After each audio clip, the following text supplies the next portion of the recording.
Pinutin natin tong menu. Saan ka menu? Ito. Oh, yan. Milaw siya. Oh. Tingnan natin kung milaw lahat.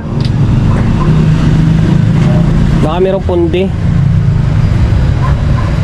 Working lahat. Mas okay pa ito. Teka lang. Gumagana. Okay, working siya. Down. Meron. Up. Meron. Enter. Okay. Walang power naman ito. Ito man, nakalagay nga rito. Malamang pinagawa na sa iba to. Job order 8823. 2023 pa. Dead set. Kaya pala walang kwan. Dead set siya, walang power. Tech. Ba may pangalan technician pa. Ganda ng job order nila. Okay. Pakita ko sa inyo na walang power. Ayan, wala ang power. Naka-plug in yan doon. Walang power. LP001. Galing Bicol ito. Sa mga ngayon na nakapanood ng video ko, galing Bicol ito. 6 na piraso to. 3, 4, 5, 6. Okay. Yung dalawa nagawa na natin. Ito, walang power. Ngayon, buksan na natin to. Mag-proceed tayo or focus tayo doon sa may power supply niya kung bakit wala siyang power. Tanggalin ko lang yung takip or yung pinaka-body niya para mas mabilis yung video natin. Tanggal na natin yung body niya or casing niya. Ito yung bumungad sa atin. Lumutong or ito lumiyab. Baka siguro kaya nawalan siya ng power. Sana nga ito lang. Ayan putol siya putol yung bakit pala to, live tsaka neutral. Yung ground na lang naiwan. Baka nagkadikit to ano man. Tanggalin natin yung power supply. Tapos itornilyo natin yung wire. Okay, naputol na pala. Sana yan lang. Okay, tanggalin ko muna. Pinugtong na natin. Kaya pala naputol siya dahil naumido na siya. Napupudpud yung wire. Yan, sinagad ko siya hanggang dito. Ito na side is matino na ito. Yan, tapos nagdugtong na lang tayo ng wire kasi kapag pinutol natin tapos babalik dito, iiksi yung sa may kabilang side. Kaya kailangan natin dugtungan. Pudpud, saan ba yung mga dugtong niya? Ito napudpud siya Ito yung mga tanso na pag tumagal is napupudpud siya. Ayan nababali. Ngayon, pwede nang isubok ito. Pero gusto kong itry sa may ilaw. Mahirap na. Baka mamaya may shortage sa power supply. Okay. Huwag tayo magkumpiyansa. Dito tayo sa may ilaw para sigurado. Wala pa kasi, hindi pa ako gumawa ng ilaw dyan sa kabila Dito muna tayo. Okay, try natin dito.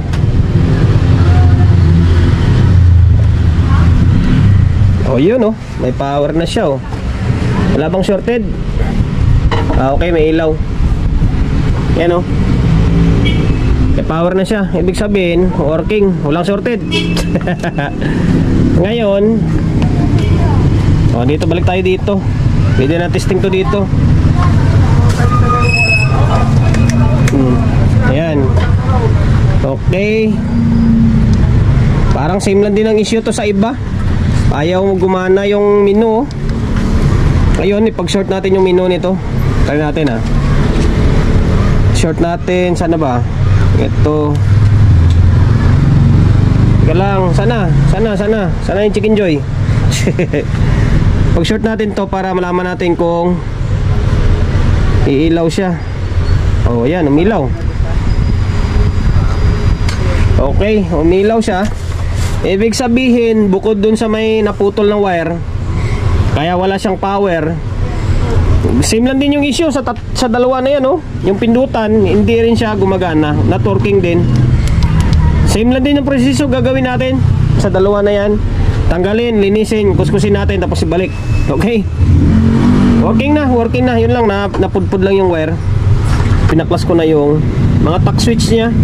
Tack switch ang tawag dito Kung ano yung proseso dyan sa may dalawa, yun lang din yung gagawin natin dito. Kakalasin yung itong pinaka push button. O di kaya hiwain nyo yung 4 na kanto na parang itim na nakausli. Yan ang nagiging silbing lock dito Ayan, siya nagiging silbing lock. Putulin nyo lang yan, tapos iangat nyo ito. Tapos ito yung pinakaloob niyan. Sana ba yun? Ito yung pinakaloob niya. Linisan nyo lang ito. Linisan ito. linisan ito. Yan, yung tatlong pin, dalawa sa gilid tapos sa gitna, linisan yan. Kasi kapag maitim yan, hindi magkakaroon ng contact dito. Kahit anong pindot mo, hindi siya magkakaroon. Okay, linisan yan, linisan lahat. Okay, linisan natin yan. Kapag nalinisan na, balik natin ulit yan. Okay, linisan natin. Binalik ko na yung dalawa para makita nyo lang yung ginawa ko. Yan, pagkatapos linisan yan, linisan mo ito. Tulad dito, diba, yung namumula niya, kuskusin yan. Kuskusin. Yan pa yung isa. Yan, kuskusin. Pag nakuskus na yan, malinis na, balik mo sa dyan. Tapos yung dalawa, yung ito tsaka ito, saka mo siya ipasok dyan. Tapos, di ba, naputol na yung apat na kanto, maliliit, wala na siyang lock. Ngayon, pagpasok mo dyan, susunugin mo ng panginang. Katulad sa dalawa na yan, no? Yan yung magiging silbing lock mo siya. Okay, huwag kayo magbuhos ng pandikit na may tiban, kasi mabubuhos yan doon sa loob. Mabubuhos, hindi nagagalaw yan. Sayang lang i-port nyo. Okay pa nga kung glow stick eh. Lagyan nyo ng glow stick sa gilid, okay pa yon. Okay, ayan o, napipindot na to. Ayan. Ibabalik ko yung dalawa, tapos testing natin. Ito naman yung kalabasan nya. Okay. Ito guys, remedyo lang ito ha. Inulit ko, remedyo lang ito. Remedyo pero pang matagalan din. Inuulit ko, lagi kong ginagawa ito. Kahit sa power amp, ginagawa ko ito. Yung itong diskarte. Hindi lang ako gumagawa. Hindi lang ako. Halos, yung ibang mga technician, ginagawa rin ito. Diba? Working na working ito. Kaya bibili kayo ng bago. Although kung may pambili kayo ng bago, hindi malapit kayo sa may bilihan ng itong tack switch, mas okay, diba? Pero bumili ka naman bago man or ganitong diskarte, same lang. Mukha rin or parang bago rin to. Kasi yung loob nito, kinuskus mo, malinis na. Yun lang naman naging issue nito, nangingitim lang siya. Ayan, para wala lang nangyari, di ba?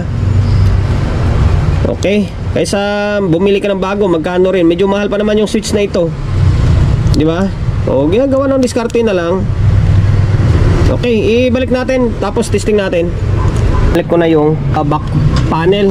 Ayan, para wala lang nangyari, Ngayon, plug in natin. Ayan, kumurap siya.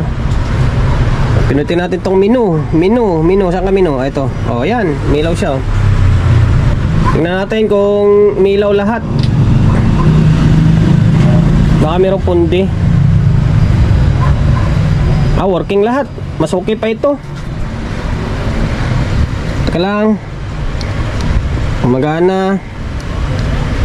Okay, working siya.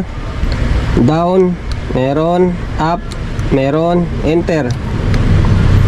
Okay, working wala pang pundi ni ilaw nya. Yun lang. Sira dito yung wire. Tapos ito, nilinis natin ulit. Ayan. Ngayon, balik natin sa may casing nya para final testing ulit. Naibalik ko na lahat para matapos ng video natin. Marami pa tayong susunod. May plug-in natin. Ayan, umilaw siya agad. Diba? Menu, ano? Ayan, gumagana Milipat, iba-iba yung kulay. Up, meron. Down, meron. Enter.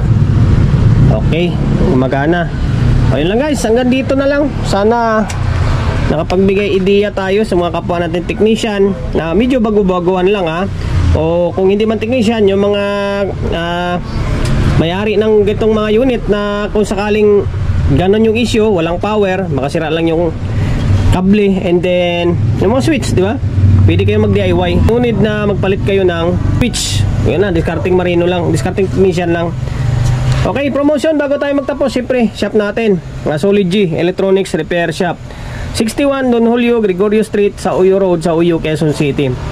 Social media pages natin, so hindi pa nakapag-follow, paki-follow, and then siyempre paki-share na video natin sa my Facebook, YouTube channel. So hindi pa nakapag-subscribe, paki-subscribe, like, share, and then siyempre paki-hit ng bell button sa gilid para updated ka sa mga susunod na video na i-upload ko. Ingat, God bless, and then peace atin lahat.